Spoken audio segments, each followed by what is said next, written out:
Hey, what's going on, everybody? Welcome back to another episode of the MindShare podcast. This show is sponsored by Kits Keep In Touch Systems, a two-time international award-winning marketing suite for sales professionals. REM, a real estate magazine, Canada's premier monthly magazine for real estate professionals. And OREA, the Ontario Real Estate Association, Canada's largest provincial real estate association. You can learn more about all of our sponsors by visiting my site, mindshare101.com. And while you're there, be sure to check out the details of our upcoming MindShare Mastermind taking place in Toronto, September 16th through the 18th, as well as download your free copy of the Ultimate Marketing Bundle so you can build more mindshare to get more market share. Plus, learn more about our one-to-one coaching and keynote speaking. Today's episode is number 282. He is a multi-award-winning realtor and holds the position of director with Exit Realty Specialists, covering St. John, New Brunswick, and Halifax, Nova Scotia. Having undergone training, coaching, and mentorship from some of the top real estate professionals in North America, he became a leader at the brokerage level in 2020 to pass on the knowledge, strategies, and insights he had gained through his learnings. He has received notable recognition from Exit Realty Corp International, being honored as the 2021 Canadian Esprit de Corps Award recipient and earning the 2022 North American Trusted Advisor Award. Since 2016, he has been committed to serving his community and turning clients' dreams of home ownership into reality. Joining me on this episode of the MindShare podcast is award-winning realtor Rob Dipiero. Rob, welcome to the MindShare podcast. David, how are you, man? I'm doing well, man. How are you? Oh, I'm just pumped for this, actually. Pumped. Buddy, it's I'm excited to have you on, man. Listen, you and I have come across each other at events. We've followed each other onto different stages. We've both had the opportunity to hear, learn, listen from each other. And I've been following from afar, man, watching how you just continue to grow. And it is the coolest thing to watch because it's, again, you meet somebody a number of years ago, you get together and you just say, you might have a little bit of conversation. I know we've done some high fives and had a few chuckles together, but never had like full on lengthy conversations. But watching the growth from afar is very cool to see. So congratulations on it all, man. Thanks, man. Thank you so much. And it's a great time to break this out because at one of those conferences, after for a couple of years, I've just been waiting for the right moment to bring it out. Man. I got that right there. So look at that. You make my cheeks all red now. You get me all excited.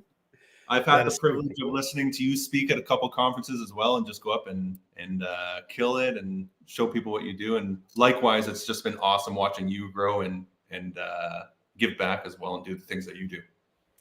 Well, buddy, listen, this is why we're here. That is one wicked hat. I really like that. So nice job with that. That was cool. If I wear it, I hear you, buddy. I hear you. So tell me, looking around and market wise right now, it seems as there is a lot of pent up optimism out there, and I know you are out on the East Coast of Canada. Us in Toronto, and I know to the west of us, at least as we move over to, across the landscape towards the west again, right out to BC. We're finding there's different markets within the country, that's for sure, as there always would be. How are you finding the market in this first half of 2024 right now? Well, for us here on the East Coast, we're definitely still in what's called the seller's market. There's lots of pent-up demand, low inventory. We're still seeing lots of homes go into multiple offers. So similar to what you guys saw in Ontario for years and years and years, there's certain strategies that go along with that, certain challenges that go along with it as well for the public and for real estate agents together. But we're in a very, very healthy market. We have seen, we've seen volume kind of dip down around 30%. So that's a huge drop for people in sales. But a lot of that is really being caused by the lack of inventory, the interest rates, and more than anything, I think what it is you can boil it down to one word, which is uncertainty, right? There's a lot of uncertainty that's out there. And that's why we need people to step up and go out there and help serve people and make their dreams come through buying or selling real estate or whatever that means. It's a real important word you just used about serving people.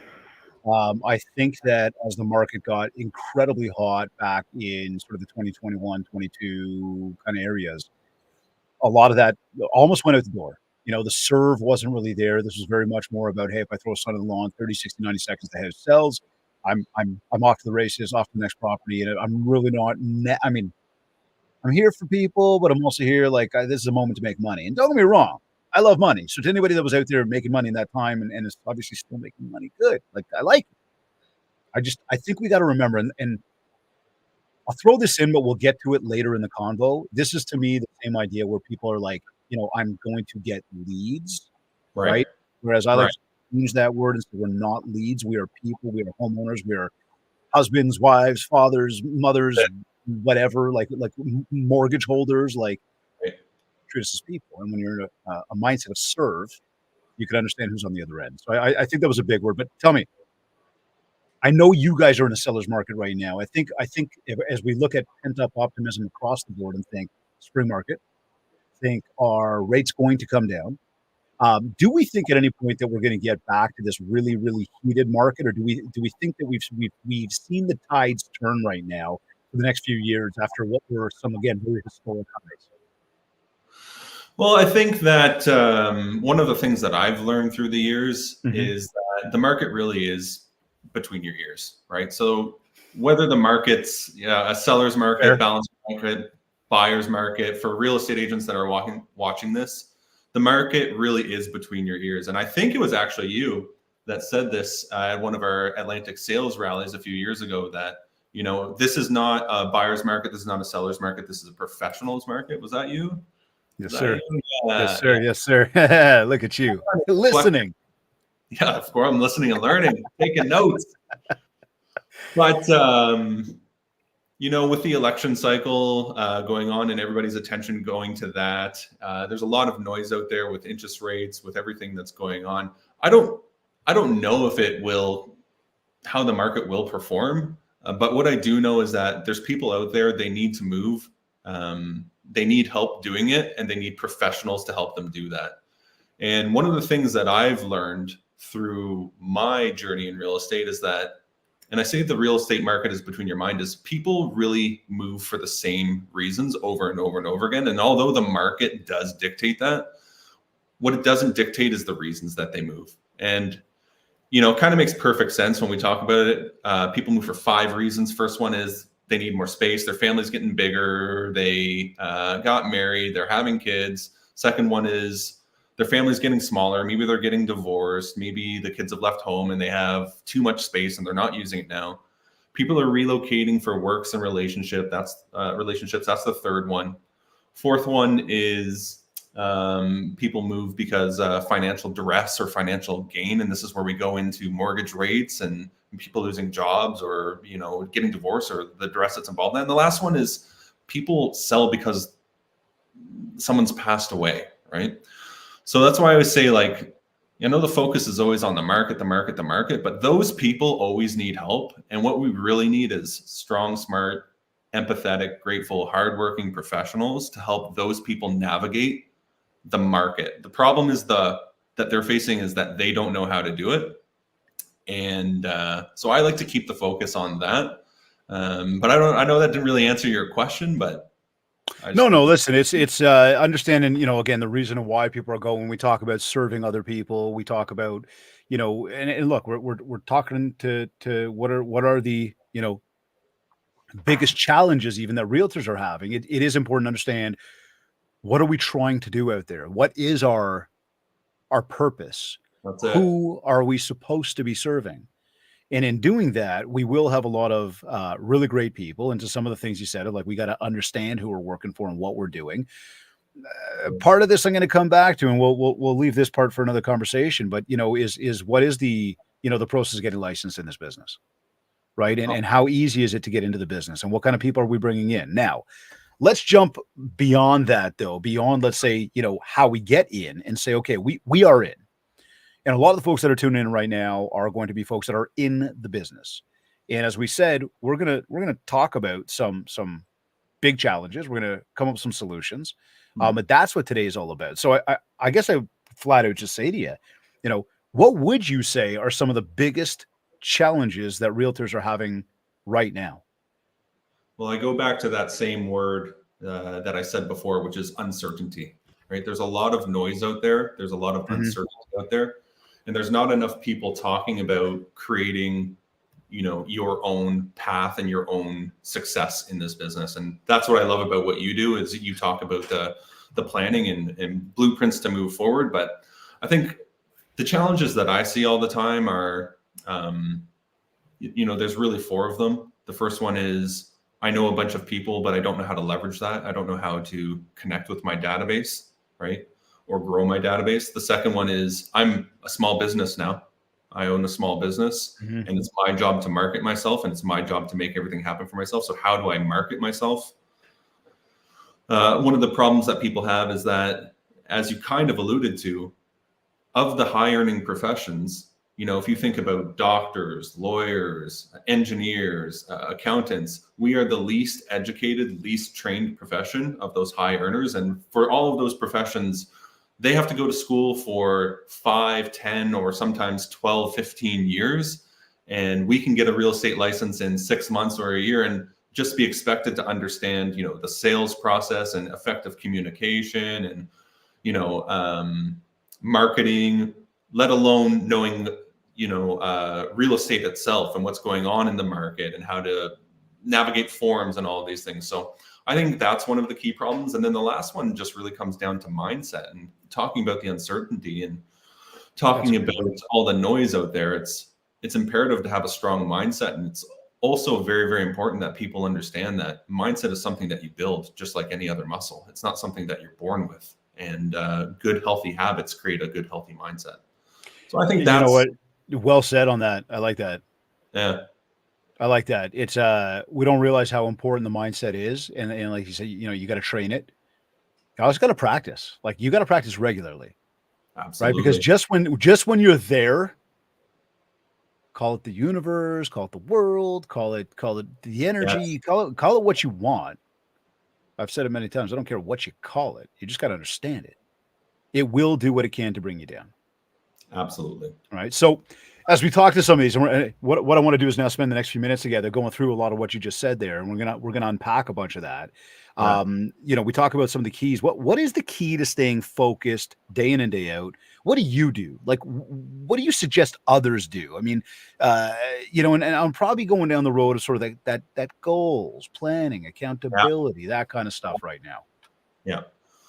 Well, some of the things that have worked for me, and these have all been passed down to me by other people, and that's why I love sharing them and talking about them, is starting the day with gratitude or ending the day with gratitude. I think it's so important. Grace is given to people who are grateful, right? And grace is when you get the things that you don't deserve. You were talking about the universe or whatever it is that you want to call it. Yep. Grace is only given to people who are grateful. So I think that gratitude is a practice. It's not something that's natural for most of us. So I'm really a big believer in getting your mindset right first thing in the morning and when you go to bed. And I have little things that I do there, but you hit it. Share, would you share, like you said, gratitude in the morning? Yeah. So, and I'll tell you, I'm big on that. That's something that I do right off the top. Sure. To me, gratitude is absolutely huge. Sure. I've done different things through the years, but right now what's working for me is just on my drive to work. I always think of things that I'm grateful for. So I'll think of 3 things. So I have to think of either 3 people or, I'm grateful for health, all the things that anybody could have, but I have, right? So, like the health of my children or, having a beautiful wife, like living where I live in a peaceful country where I have all of opportunity. It sounds kind of funny, but I mean, I don't deserve that more than anybody else's. That's something that's been given to me. So just taking time to acknowledge that. Prayer is requesting to the universe what it is that you want. And every time that we pray, you're essentially saying, I want this, right? So that's something that's really, really helped me. My life completely changed around in 2018 when I made the decision to start saying kind words to myself, right? So inner talk, I really believe in Interesting. in talk, and choosing to say kind words. And sometimes that's very, very hard because, you know, the way that our brains are wired, and we're wired to stay safe and all of those things. But I made a choice then that completely changed my life. And if anybody gets anything out of this today, that's what I hope that they get out of it, is to make the decision to say kind words to themselves. But I think, you know, it interesting sounds one. Sorry? It's just an interesting one. Like it's that self-talk, right? And I don't know if you listen to other podcasts, but there's a good one out there right now. I love Terry Crews. I don't know if you know who Terry Crews is. Potentially heard the name. Brooklyn Nine-Nine. He plays the big. Okay. He said something, and you know, you believe whatever you believe, but he said, why is it that when we speak the words that God speaks to us, it sounds narcissistic, and when we speak the words that the devil says about us, it sounds realistic? You know, and I was like, oh, that's a really good question. But is that a mindset thing right there? Oh, absolutely. Okay, absolutely. I think so. that. You know, look, we look at the top and bottom of the day in terms of, you know,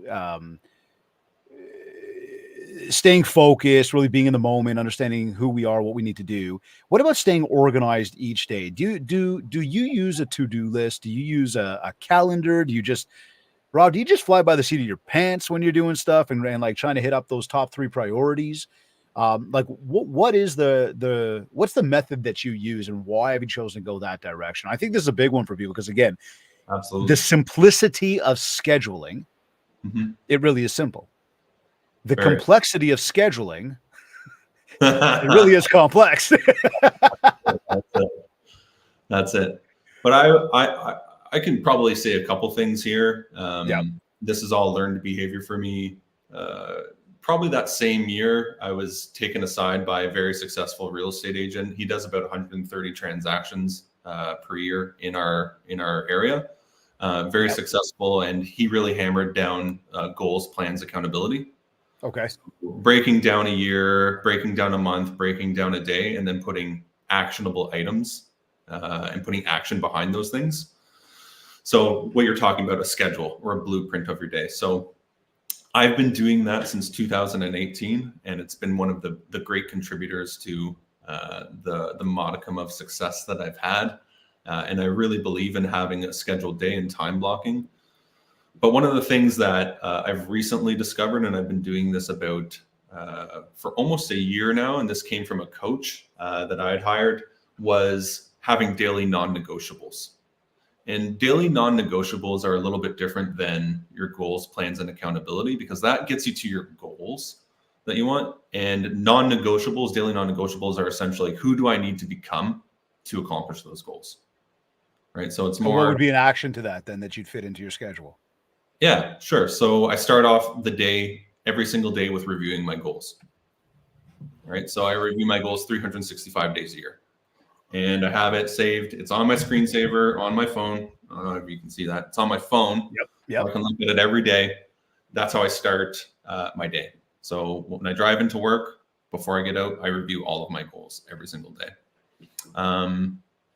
And then, you know, like, I'm a big believer in scheduling these things. And with these daily non-negotiables, most of them are, you know, things that you can do in 5 minutes. So, you know, posting on social media.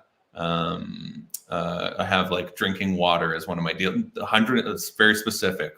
130 ounces of water. You know, I have feeding my mind for 20 minutes every day. And I just work this into my schedule.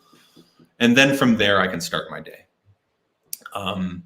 Love that. You know, going back to what you were just talking about with scheduling, I'm a big believer in time blocking. You know, I really believe if it's not in your calendar, then it doesn't exist. I got to stop you right there for just a quick moment, because this is something that I'm massive on time blocking. To me, it's all about time blocking. I don't believe time management is possible, because, again, my watch could stop right now. Yours would keep going. We cannot manage time. We can empower time to manage us. And that's a big one that I think a lot of people miss. However, I get it all the time from people who go, well, it's the game of real estate. You can't just block time and say, this is what I'm going to do when I'm going to do it. I believe it's possible. Yes, you can. I watch people do it. I watch people Yes. have tremendous success. You seem to be on that same train. Tell me about that. Well, this once again was shared by a very successful real estate agent here in New Brunswick. This person does about 250, 300 transactions a year. And so very, very busy. And I had an opportunity to get close with him, and I had asked him how he do it. And he said he essentially runs a business. He runs the business like it's a business. And what he'd say to me all the time is, when you become an entrepreneur, you don't have a boss, but your calendar becomes your boss. So when you're employed, you have someone telling you do this, this, and this, and this, and this. When we're self-employed, we don't have that. So he taught me this trick of your calendar becomes your employer, right? You follow what your employer says. But he, I told you he did all those transactions, and I just thought, well, that's going to be wild. Right? Yeah. How can somebody even do that many transactions? Impossible. But he ran a business. So his listings went on the market on Mondays, right? They only went on the market on Mondays. He knew what he was doing on Mondays, right? He made it to every single sales meetings and home tours.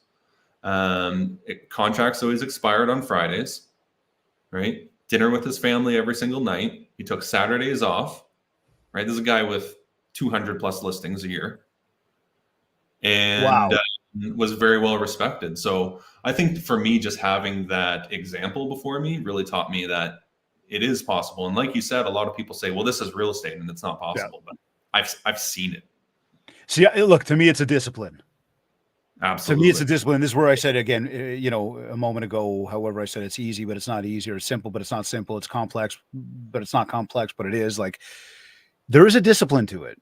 You have to actually want to do that. You have to actually want to accomplish. And prior to want to accomplish, you got to know what you want to accomplish. Right. Right.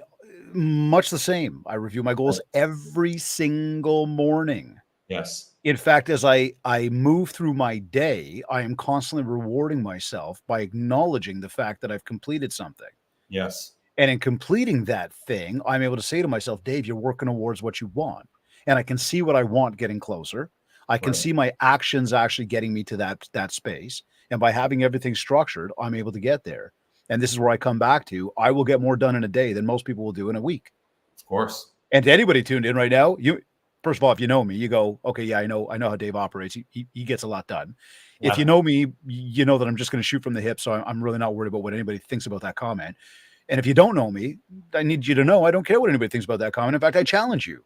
I challenge you to keep up. And it's not that I'm better. It's not that I'm stronger. It's not that I'm smarter. It's that I, just like you and like some others that we're mentioning now as examples, have figured out how to implement the discipline. Yes. And therefore, we're able to accomplish more. It's great advice. And I believe it's the roadmap towards getting to where you want to get to when it comes to goals. And look, anybody tuned in right now, you may not even be a realtor and you're tuned into this right now. And thank you for tuning in. I want to be very clear. This is not something that is isolated to realtors or even salespeople. This is human beings. We've all got a lot to do. And again, I'm hoping I'm the one that coined the term. I really don't care if I am, though, but whatever. This distraction device of ours, right, which constantly is pulling at us. Hey, if we keep looking at that thing, we're staking away, from what we want to accomplish. But anyways, I can go on and on and on about scheduling. To me, the goal is the schedule. That is the foundation of accomplishing. Now, as we talk to that, I've had some folks on this show that are very, very AI smart. So not artificially smart, but they're actually they understand the world of artificial intelligence. Right. They understand this thing when we coin this term AI, but I will also say, and look, they've taught us a lot. They've opened my eyes to a lot of things. Remember, one guy said to me, he compared it to using the wheel. He goes, imagine when the wheel was first invented, had you turned around and said, no, I'm not using the wheel, where would you be today? And I went, oh, okay, fine. I'm listening. Talk to me about this AI thing. Right. But Rob, in saying that, I'll tell you, I've also had somebody on the show, I remember, who said something about scheduling. You can implement AI. Oh, okay. Now I'm using that as a segue for a moment because I wrote down, what is the app? What can I use? How do I do it? But then I started thinking it through. I'm like, that's something I got to do. I know what I want to do and when I want to do it. I don't want a bot to tell me. But anyways, look, segue here. with all the bright, shiny objects that are out there, and for those of us in the real estate industry, there's a bright, shiny object come down the street here comes another one. Right now we're into the AI train. Mhm. What are your thoughts on AI? I know you're a supporter. I'm pretty confident I know you're a supporter. What suggestions would you have for how realtors can be implementing it to help run their business more efficiently? This could come to social, it could come to video, Mhm. it could come to scheduling. Talk to us about AI for a minute here. Yeah, so I really like your analogy about the wheel. I've heard It wasn't mine. I can't coin it, but I just repeating it. It sounds Well, good. So I'm going to sit there and say, yeah, let's go. Well, I can't coin this analogy either, but I heard a very similar analogy, which is it's similar to a tractor, right? So the tractor was invented in the late like 1800, sorry, like 1896. The tractor was invented, Okay. and previously before this, people had done all their harvesting and planting by hand, right? So they planted by hand, right, by horse. And then somebody invented the tractor, and everybody, saw a tractor. Some people jumped on right away and learned how to use it, and some people said, well, we haven't done it that way. Well, what if it's not the same that it was, right? And as we know, over time, what happened was people continued to use the tractor, and the people who used the tractor, they produced and planted more crops than the people who didn't, right? So then we fast forward 10 years, and the people who had planted and produced more crops than anybody else had a leg up. And now the people who actually realized that a tractor was valuable had to learn all the things behind a tractor. They had to learn how to repair it. They had to learn how to run it. So I always use this analogy because AI is, like you said, it's like the wheel, it's like the tractor. And if you are thinking about it, just hop on it right now. We're making lots of mistakes with it right now. I'm a big believer in it. I've never believed really in a lot of these things that are coming down, but this is certainly changing the way that we do things. And the whole idea behind artificial intelligence is being more productive. So producing more, right? Mhm. Just like the tractor. That's why I like using the analogy. Okay, I like that. So hold on. Let me pause for one moment. Yeah. AI is there to help us produce more. Yes. Okay, let's keep going. That's I like the angle on it. It's interesting. It's good. It's there to produce more. It's not so that it's not to replace us. And I would say AI is not going to replace people. People with AI are going to replace people without AI because they'll just It will help them. them produce more. They'll just produce more. Okay, Right. So they'll learn it. They'll make the mistakes. It won't be perfect, but once they get it, just watch out. Right. Right. So I've been using AI. It's basically built into, it's built into everything now. It's built into Facebook now. It's built Mhm. into Canada. It's built into everything. But big supporter of ChatGPT. I think that it is a top 5 tool maybe for, like, you got CRM, you got MLS, you got your phone and calendar. Like, I don't know really where it lands, but probably like a top 5 to 10 tool to use to create social content for lots of people out there that are struggling with I know that I have to market myself. I can't Yep. think of ideas, or I can't write the content. Like, to use ChatGPT to help you come up with ideas or create scripts for videos, or as a confidant to act as experts for things. I think there's a lot of value in that. With ChatGPT, even just mundane tasks like turning lists of things into different files. So, if you had a printout of all the people that you knew and you're trying to turn it into a CSV file and upload it into your CRM, you can get ChatGPT to do that, right? Just read the list, turn it into a CSV file for you. And I mean, those are things that would have taken hours and hours and hours before. And I know, I assume you're really big on marketing. I see all the stuff that you do. It takes a long time for these things, right? Sure. So I really love ChatGPT for that.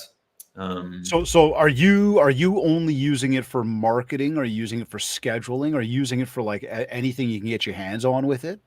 I don't use it for scheduling, only because Okay. I actually feel like that's such a personal thing, and that you talked about. I totally agree with that.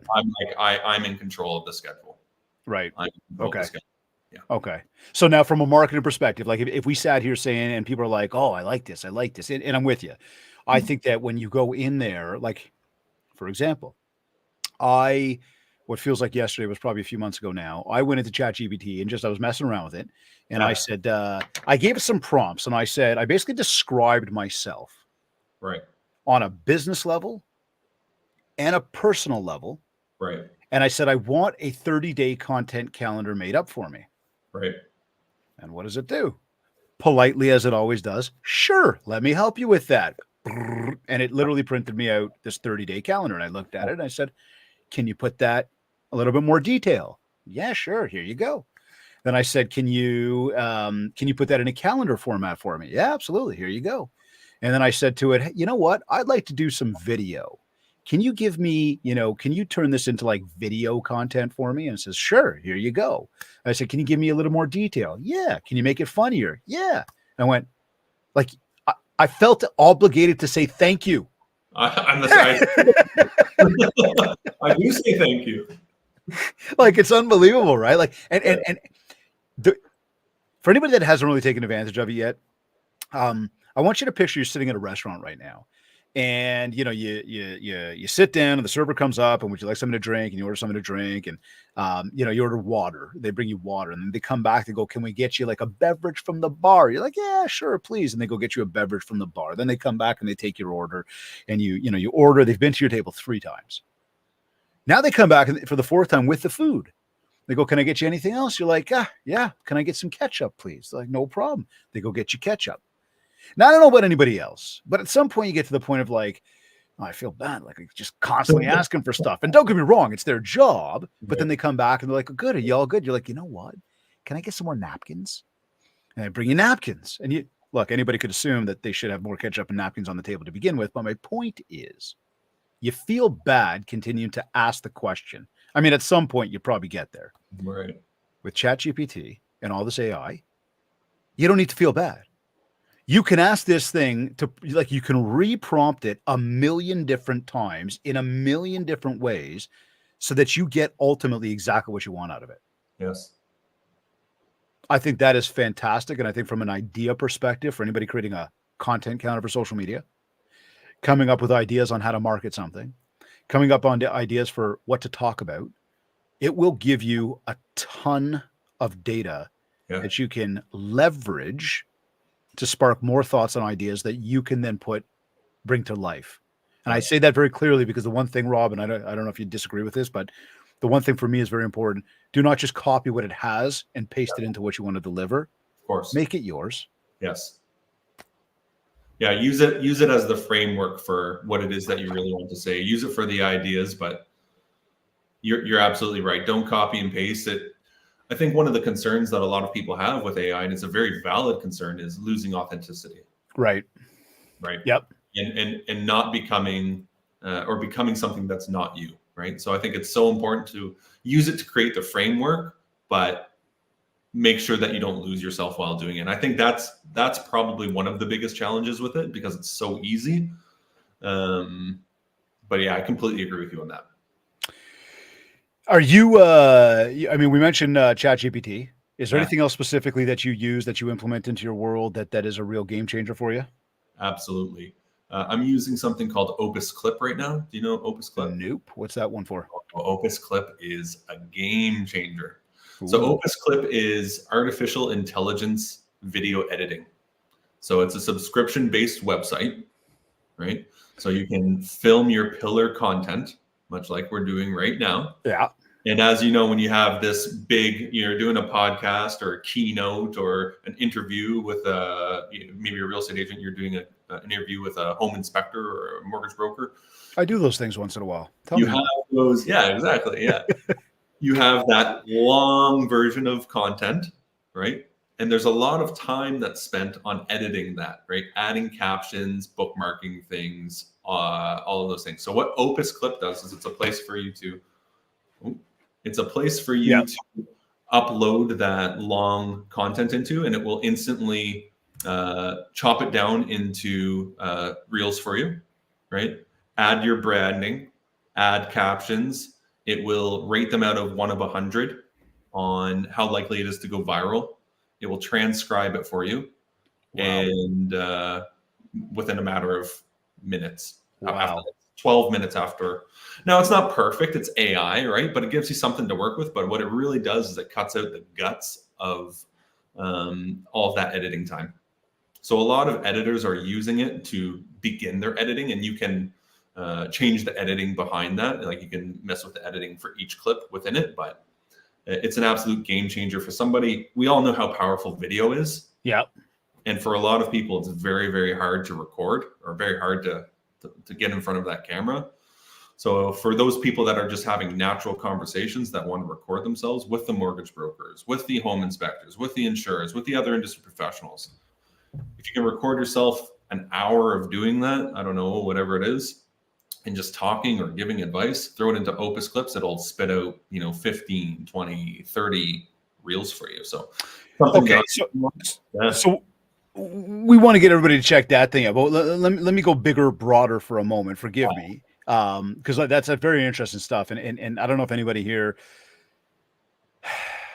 I know there are Leafs fans listening to this, and if anybody saw the video that went out the other day about Sheldon Keefe with his post-season press conference, there was one that was actually like AI generated, where he pointed. Did you see that one, Rob?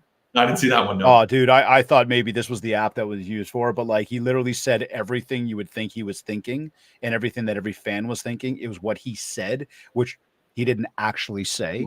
Right. But it was, anyways, it was fantastic. But bigger question here, and maybe overly more specific, might be when we talk about the apps and we talk about the AI and the integration.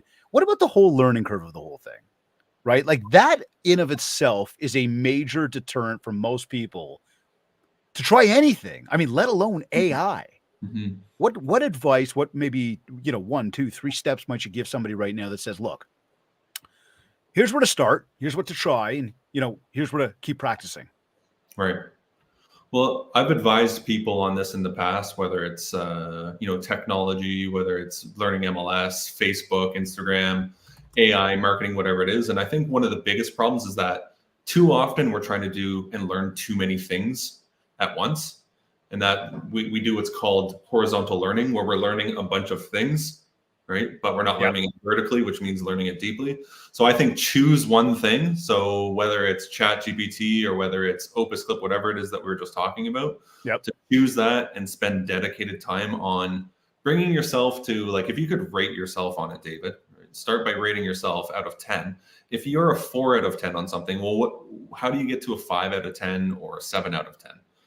And I think it's just what we go back to scheduling. Let's be honest. If it's not in your calendar, then you're not going to do it. Love that. Is putting in your calendar when you're going to learn these over and over and over again. But I think it's something I see all the time, trying to learn too many things not well enough. But I think that there's a lot of value in learning one thing very thoroughly. It's funny. I guess I should have I stepped right into that, but it's like, I think about the teams that I coach, and I'm talking like right down to sports. Right. I'm always trying to get extra practice time. Everybody wants to win. And at the end of the season, they all come and say, hey, we want to win. And at the start of the season, we want to win. Yet you come to practice time and they go, I got this thing I got to do. I got to go here. I got to go there.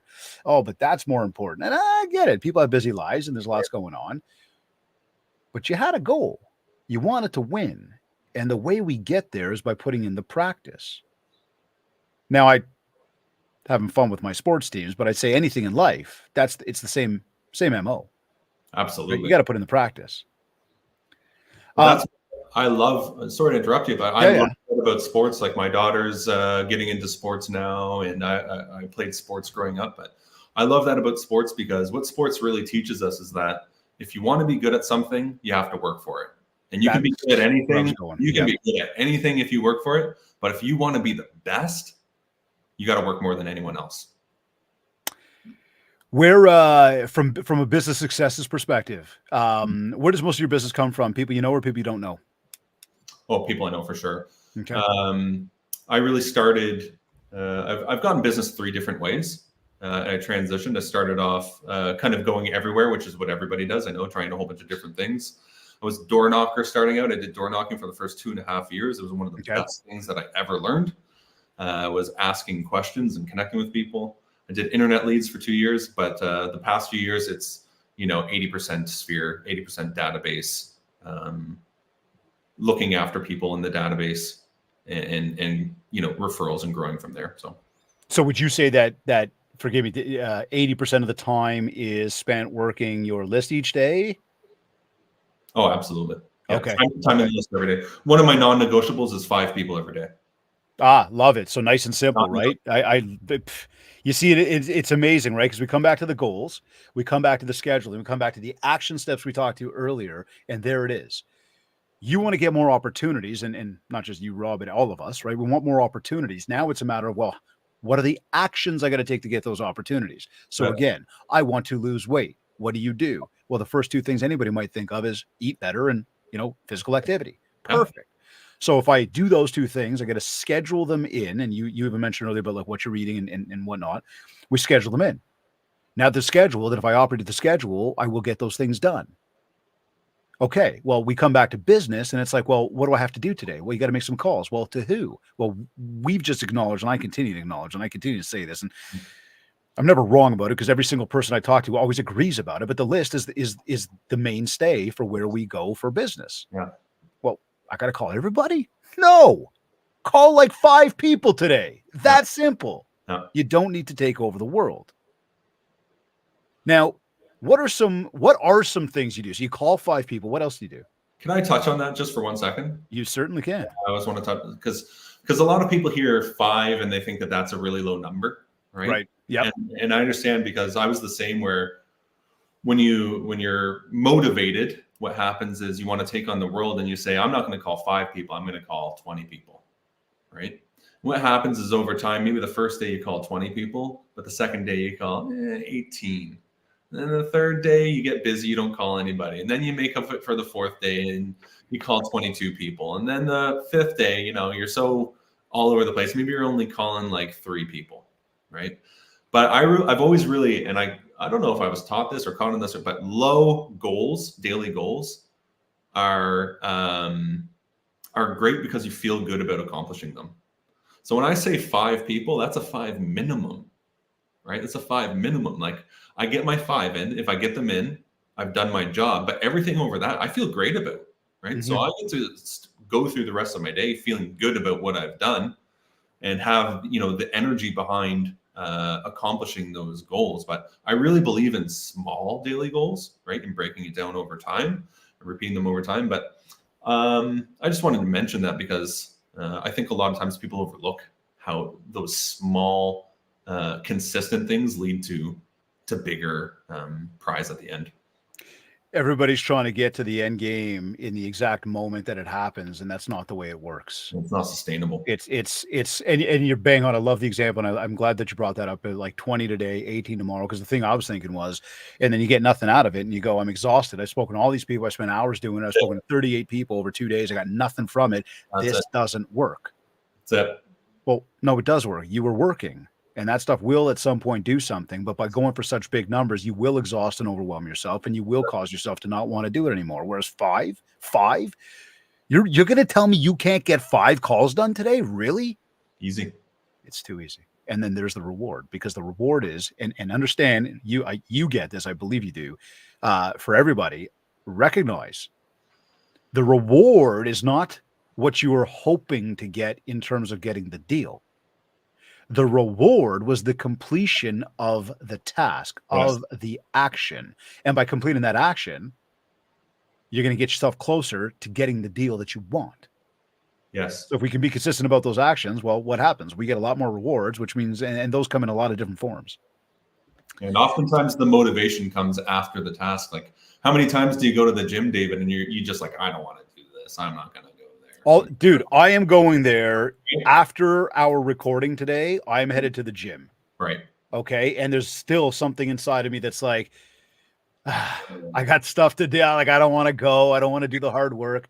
Right. But I can tell you very much, there's another side of me that's like, yeah, man, I love going, because I know the minute I walk out of there, I'm going to feel like an animal. Like I feel good. You know what I mean? And I questioned myself, why was I even doubting the fact that I wanted to be there? The motivation after, for sure. Yeah. So do you send a regular newsletter to your contact list? Yep, absolutely. Okay. I've been doing that since 2018. So every single week sending a newsletter. It's really how I got into video, to be honest with you, was doing a newsletter, but a weekly newsletter with updates. And there you go. Once again, it's all about consistency, right? Well, listen, man, consistency is the name of the game for everything. The hardest part. What about your go-to for prospecting? Again, are you a big online lead guy? We talked about AI. We talked about the socials and the video a little bit. I want to talk a little bit more about that. Like, are you a big lead guy? Do you still like to get out there and pound the pavement? Do you do both? Generating new opportunities is always one of the biggest challenges for anybody. Absolutely. What have you found really works? What do you enjoy doing? Well, I think that it's once you get to a point that maybe we touch on this, talk about the database first, because a lot of people say that their database isn't going to buy from them, or do it, man. Yep. Or, like touch on that first. But I find, especially if you're new and you're watching this, right, there's always that concern of my database isn't going to use me. This is why it's so important to be professional and train and follow a calendar and schedule, because people don't use people that they like. People don't use people. Well, they do use people that they like. Yep. But people use experts, right? People use experts. So, your friends will use you if you're an expert. People who don't know you will use you if you're an expert and if you come across that way. So I think database is a really good one. But I started off door knocking. As I said, I did internet leads. I'm so glad that I did both of them. Completely, blew up my database. I think I did 1,400 internet leads in 2020.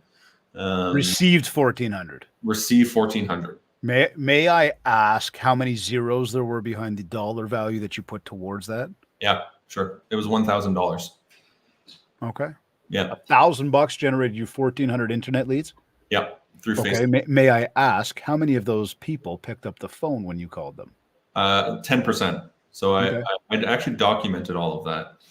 And, I kind of imagine you would. Hence why I'm asking the question. But it's good. It's good insight. It's good data.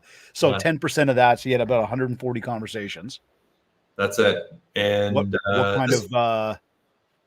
How many conversations did you have to have with each of those people? Because it obviously didn't come through on the first one. Well, and we were kind of talking about this earlier. And this is why I'm so grateful that I did this and went door knocking, is because what I learned was that, it's not always what you say, it's how you say it, right? And we talked about scripting a little bit before this call. Yep. And what I learned was that there is skill behind a conversation. And what calling all of these people did was it helped me gain the skill of having a conversation with somebody that I'd never met before. So I'd say early on, I would have to call people over and over and over again. And I'd have, like, if I didn't call them I'd have to call them 3 times before I gave up on them. But the better I got at these conversations, and the more I did it and the better I got at things, I realized that it was just as important what I was saying when I was introducing myself, my tone, the cadence of the conversation, slowing things down. So I think that a lot of times people focus on these hard numbers, these hard data points, and there's value in that.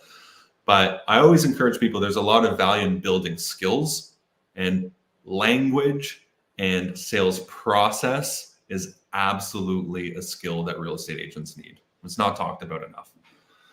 So I know that didn't really answer your question. I'm trying not to not answer all of your questions, but that's no. Listen, it's good conversation. It's great insight, because again, a lot of this stuff, they're not black and white questions.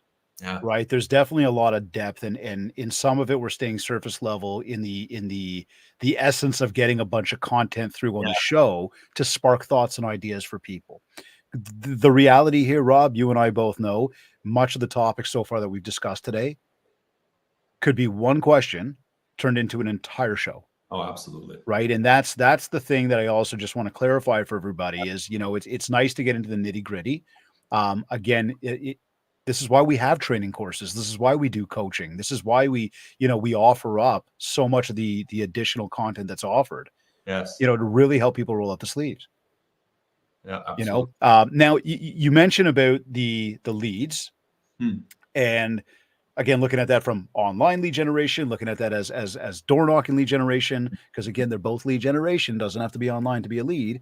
And I don't like the term leads, by the way. I really don't. I think that we are people, and that's an important note there. But when again we look at that, you talked about the CRM, and what I understood there was everybody goes into your CRM.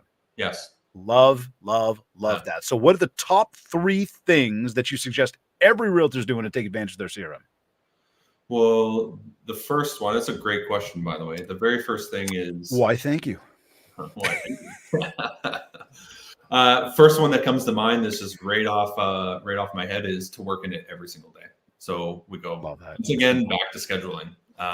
Cool. You know, if you have a CRM, you should be working it every single day, or at least 5 days a week.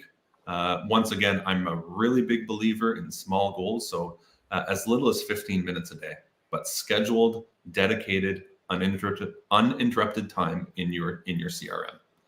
So I think that that's where you're going to get the most value, whether it's updating contacts, whether it's sending emails, whether it's setting the reminders and calling people. 15 to 30 minutes a day, every single day, would be my best advice to anybody who's working in a CRM. Amazing. Yeah. Too simple, man. So that's what it is. Too simple. Yeah. Why do people make it so hard? I remember I was coaching a guy, and we're going back to the 5 people, and I said, all you have to do is just call 5 people a day. Your friends, just call your friends. 5 people a day, every single day, 5 days a week. That's 25 people. And just update. You know, if they have a birthday, say happy birthday, right? If they have a favorite hockey team, send them a meme about their hockey team. Whatever. It's very, very simple, right? You don't even have to talk about business. Ask them if they want to grab a coffee. And I coached them for about maybe 3 months. And I remember he came to me one day and he said, Rob, I got it. I know exactly what I'm going to do. I'm just going to contact the people that I already know and love, and I'm just going to be nice to them. And I was like, yeah. That's a great idea there, pal. But we joke about it now, and he's run his whole business off of it. But he says, all I'm going to do is contact my friends and ask them if they want to go for a beer. And then I'll tell my wife that I'm working, and we'll just connect. And then real estate comes up because everybody wants to talk about real estate. And I'll tell my wife that I'm working. This is beautiful. I was like, yes, exactly. Well, you know what though? Look, it's, and this is something too, where it takes time for, like I did the light bulb went off kind of thing. Like it takes a second. And I think that's one of the big things, that's one of the big challenges that any new realtor in the industry walks into. And you said this before, you try everything, you're running yourself like crazy. And then all of a sudden, like it hits and you go, I got it. And again, with us, with our coaching program, we have a lot of tracking that we do. Right. And we track right down to, where did your deal come from? Right. Beautiful. And that data we start to compile, and we can look back on that data. And so that every time we start veering off course and we're going this way, it's like, whoa, you know, you're supposed to be going this way. Right. And it's easy when you've got the data and the analytics to be able to really set that down. Yeah. And then finally you begin to see it and you go, And I mean, we've been able to unearth, like, you know, I got one particular client who gets just like a ton of business from his Google reviews. Oh, absolutely. It's incredible. And you go, wait, we got to double down on that right now. Right. There's ways to take advantage of that. And we've strategized ways to take advantage. And a lot of that comes back to, again, building the MindShare. Right now, when it comes to that, maybe a little bit of a rapid fire on the social media part of this one, but how frequently do you post content? And what's your favorite platform, by the way? Oh, yeah. Two great questions. So to answer the first one, how often do I post? I post every single day. Daily. Every single day. On your feed? On my feed. Personal or business? Both. Love it. Okay. It's one of my daily non-negotiables again. So I have the 7 daily non-negotiables. Gotcha. One is post every single day. Beauties. Is it platform? Favorite platform, Instagram. Cool. Likewise. I just love it. Like, it's just simple. I like DMing people in it. Yep. You know, it's scalable. I like the grid. I don't know. It's the aesthetics behind it. Definitely my go-to. You talked about video before, and I know they said really a big reason you got into video was into including the emails. What would your message be to anybody who, you know, and we're talking, it's 2024. You know, if the pandemic didn't force us into it and technology didn't say we've made it so easy for you to do it, again, should anybody still be shying away from video? Or alternatively, like, why does everybody need to embrace video no matter what? Yeah. I just did a presentation on video this morning. Oh yeah. So when I started in video, my very first week in real estate, I went and did a presentation, and the presenter was talking about video and how important it was. And this is back in 2016, and this is the way that people like to receive their information. And it helps you build brand awareness and the cadence of your voice, and seeing your face and all these things. So I remember leaving there so pumped, David, that I started doing video exactly 2.5 years later. Right? Because what I learned was it finally clicked, eh? Finally clicked 2.5 years later. Because what I learned is that the hardest part about video is hitting that record button. Yeah. Right. So that for anybody who's thinking about the video, like hopping on the video wagon, like just do it. The hardest part is hitting record and hitting post. I'm serious. I don't like the way that I look. I don't like the way that my hair looks. You were going for the hair, right? Yeah, I know you were. Yeah, exactly. The way that my voice sounds, but that's the hardest part of it. People overthink the whole thing, but you just got to think about it. This is the way that people connect now. This is the way that people like to receive their information. The biggest platforms on earth are TikTok and YouTube. They're all video-based apps. All of these social media apps are rewarding people who do video, right? And showing more of their content. And I just think after doing it, honestly, David, I don't know how you feel about it, but I actually find it's the easiest video, or it's the easiest content to create. Look, man, I mean, I've been doing video for, a long time, man. It's been over a decade for us easily. Of just consistent, and thank you for that. It's but again, I don't look at being any better than anybody else. I look at trying to be better than, what I was yesterday. And I will say, let me be very clear on that for everybody. When I say better, there's a few things going on here, and I'm going to shoot from the cuff, but for a moment. But one, I'm reviewing what I did yesterday. I'm actually doing the hard part of looking back at it and going, what did I like? What did I not like? Mm-hmm.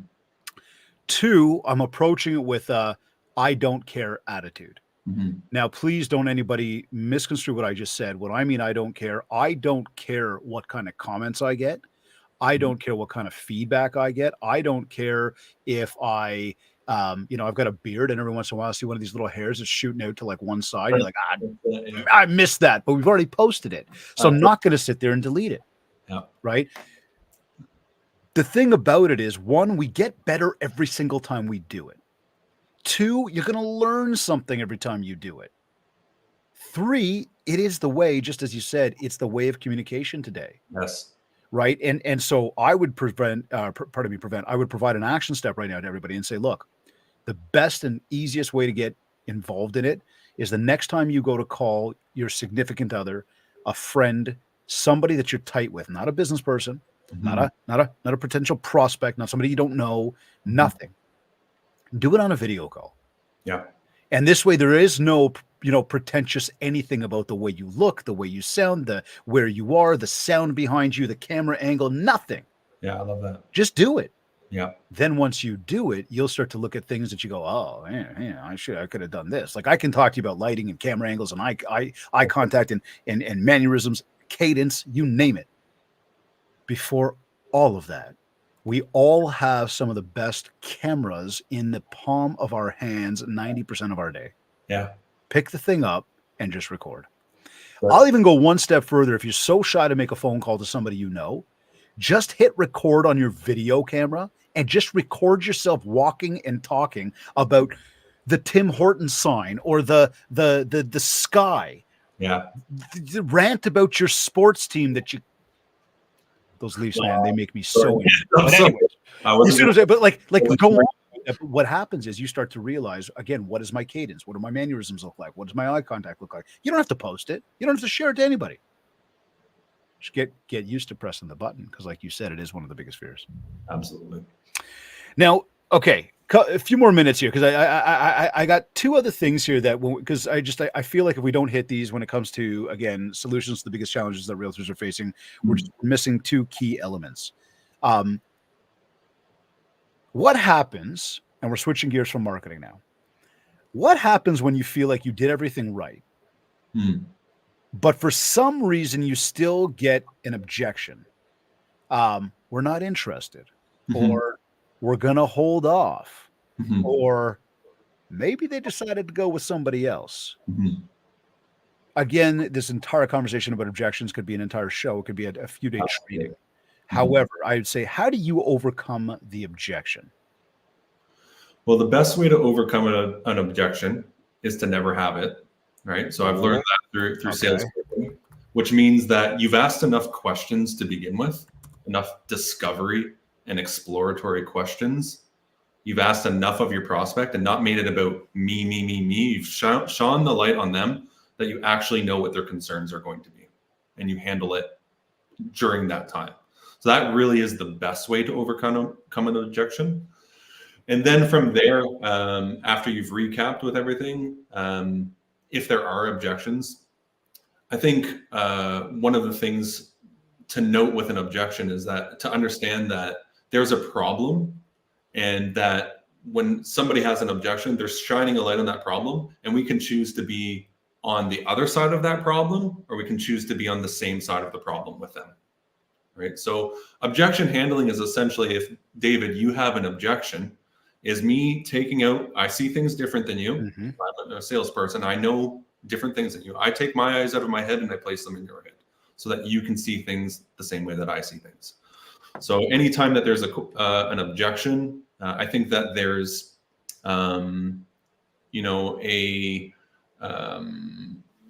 people may feel hurt behind it, or people may feel like, well, that's not really valid. But the very first thing I tell anybody who's coming against objections is to validate the objection. So if you had an objection and I just really don't know if this is the right time for us, I'll go on the same side of the problem with you, and I'd say, completely understand. A lot of people say that. The truth is, a lot of people say that. And then you go into more exploratory questioning, right? So how does that make you feel? Help me understand that. If you had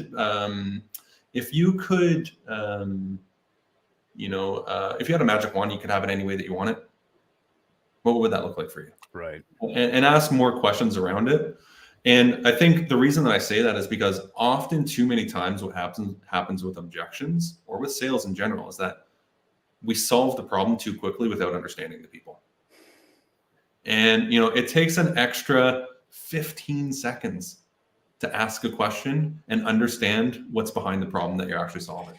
What's interesting, you just took this entire conversation full circle right back to the top when we talked about who are we serving. Absolutely. Right? Because now you look and say, if I put myself in your shoes as you say that, I can now more clearly see what's actually going on, as opposed to not necessarily listening, only hearing, and then serving up, well, here's what the solution should be, which is not necessarily serving the person who's got the objection and what their actual issues are. And so, as you're saying, a lot of exploratory questions, we're probing, we're asking open-ended questions, we're digging deeper. Yes. And the deeper we dig, the more we're going to learn. Yes. And then love that approach. Then you solve the problem. Yeah, love that approach, man. So with all that said, as we look at we look at the market, we look at the economy, we look at how much taxes we're being taxed on in this country. I mean, we look at so many things going on out there. There's always going to be challenges. And I know that off the top again today, as we again full circle here, we talked about mindset and gratitude, keeping a positive mindset, so important. How, and maybe we've answered this already, but I guess it's that idea around keeping a positive mindset, ready to problem solve versus somebody who's ready to give up. Again, the calls didn't work. The conversation, they had an objection they didn't want to buy. Anything that goes out there, I guess. How do you, Rob, develop and build your belief system? What kind of effort does it take, or even what actions can everybody take to do the same? And maybe I'll just come back and say, did we already kind of go through that off the top when we talked about, gratitude and scheduling and goals? It is a daily practice. Just like any other muscle. If you want to strengthen it, you have to use it. If you don't, practice it, then you will lose it. And so I really believe in doing things daily. But, we're going back to the same word of uncertainty, right? Right. Of not knowing what's going to happen, right? And that's what's causing all the distractions behind. You mentioned the mortgage rates and the The federal government. Sorry. Everything that's going on. And so I really believe that real estate, you don't try real estate, it tries you, right? It's a gut check. This is a gut check that you're in. You have to think long term. You have to think, people that do well think in decades, right? They don't think in days, they think in decades. So having that long, and it's hard to do when, you got, someone biting at your feet. But I just think that one of the things that I've learned is that the best way to predict the future is to create it, to take control of your day, to take control of what you actually do, and go out there and just own it. Love that, man. So let's do that for a second. Then it's the it's the end of your day. You've done it all. You've done, you pretty much operated the plan. And of course there were little, bumps that came up because that's c'est la vie. How do you know, when you get to the end of your day, how do you know it's been a successful day for you? It's a great question. And it's a question that I have with other people all the time as well. And I think for me, what it goes back to is if you don't have goals, then you don't know if it was a good day or not. And if you're a real estate agent and you only have good days when you close properties and get paid, then are you only going to have, like 30 good days a year? So I think it's defining what a good day is with your goals. So whether that's your 5 phone calls or your 1 social media post. And if you can define that, you can define what a good day actually is. So that's one thing that I've developed over the past couple of years is defining my goals. And I'm the one who is in control of all of that. So by that, thinking, I'm in complete control of whether it was a good day or not. I like that answer. Yeah. Different than many. Yeah. Still did not resolve back to money. Oh. In fact, State did the exact opposite in terms of like the way you sort of express that. So I really like that. It's a question we ask at the end of each show. And it's interesting to see what people's answers are. Nobody ever comes up with money. They always talk about helping others. I also really like the spin there on the goals and recognizing, well, what does it look like? And I would say I'm very much the same. My day needs to be complete and grayed out by the end of the day in order for me to know that I accomplished all the things that I set out to do today, to remind myself that I built my MindShare today. And by building MindShare, everybody's got to understand it really does mean what we're coming back to. Rob, you said daily non-negotiables, right? We've talked about making the calls and doing the social and the interactions with others. That to me is what's building MindShare. Absolutely. So give us some final words of wisdom that you could share everybody out there. One of obviously what we talked about today around solutions, the biggest challenge that most realtors are facing. But I guess how can everybody get out there, build more MindShares to get more market share? That's a really important question. And I think the way that I'd like to end, or the last piece of advice I'd like to end is oftentimes we don't invest in ourselves. Real estate and the best people are focused on professional and personal development all of the time. I'm a big believer in coaching and getting and hiring coaches. I know it's hard for a lot of people to spend the money or to spend the time, but coaches are there to get the most and the best out of you. Everything that I've learned has been through some sort of coaching. I switch up my coaches. I shouldn't say all the time, but based off of what I need. And, if you want to get the most and the best out of yourself, you need to be partnered with somebody who's done it before. And I think that there's such opportunity in that. Very amazing, my man. Rob, this has been fantastic, bud. I think that we've again covered a lot of topics today that have really talked to a lot of the challenges that people have. We've presented some solutions for people. I think that everybody tuned in. This is probably one of those episodes you want to go back and listen to a second time, and know that it's not a shameless plug. I mean, maybe a little bit, but I mean, seriously speaking, there's a lot to unpack, right? And then there's going to be a lot where you look and say, okay, I'm having that challenge. What was said, what was presented as a solution, and then taking what was presented and going, how can I dive deeper? And I would say to anybody that is out here, of course, reach out to us. Go to mindshareone1.com, check out the website, reach out to me on Instagram, ask questions, learn, feed your brain on it, reach out if you got more questions about anything that you picked up today. In fact, Rob, where can people get a hold of you?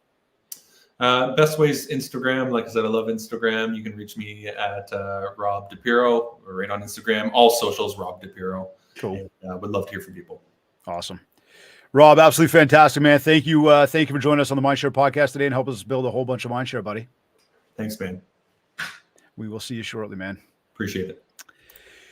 You are either listening to this on one of your favorite podcast platforms, or maybe you went to my website, MindShare101.com. And while you're there, by the way, be sure to check out the details of our upcoming MindShare Mastermind taking place in Toronto, September 16th through the 18th. It is a live in-person event. It is a small group, maximum 35 people. It is meant for everybody to be seen, to be heard. There are no PowerPoints. There are no whiteboards. This is going to be roll up the sleeves, problem solving as some of what we did today. We're going to have some very, very special friends of mine in that room as well. So trust me when I tell you, this is a room that you're going to want to be in. You're going to be seen. You're going to be heard. And we're going to solve your problems. We're going to help you walk out of there on fire. And I mean that in a good way, where you're going to just want to take on 2024, the end of it. You're going to want to take on 2025. It's going to be absolutely fantastic. So again, check out the details of MindShare Mastermind. We do have a promo code for everybody right now. You can use the promo code EARLYBIRD. So again, go to MindShare101.com, find the information for the mastermind or /mastermind. Use that promo code, take advantage. It's available for, I think, only like one more week right now. So this is your time. Of course, while you're at the website as well, check out the Ultimate Marketing Bundle so you can build more MindShare to get more market share. Anyhow, for all inquiries, just get in touch with us and do that at any time. Don't forget, please leave a review of the podcast at www.ratethispodcast.com /MindShare101. Again, when you go to that link, ratethispodcast.com /MindShare101, you can go directly to iTunes, to Spotify, to any one of your favorite platforms. We ask, just, nice 5 stars. Tell us what you think of the show. We'd be super, super grateful if you took a moment to do that. And of course, if we haven't yet, connect with me on Facebook and on TikTok at MindShare101, and on Instagram at David Greenspan 101. Just before we sign off, I want to say a big thank you to Kids Keep in Touch Systems, REM Magazine, and OREA, the Ontario Real Estate Association, for sponsoring this episode. This has been another episode of the MindShare podcast. Thank you for tuning in.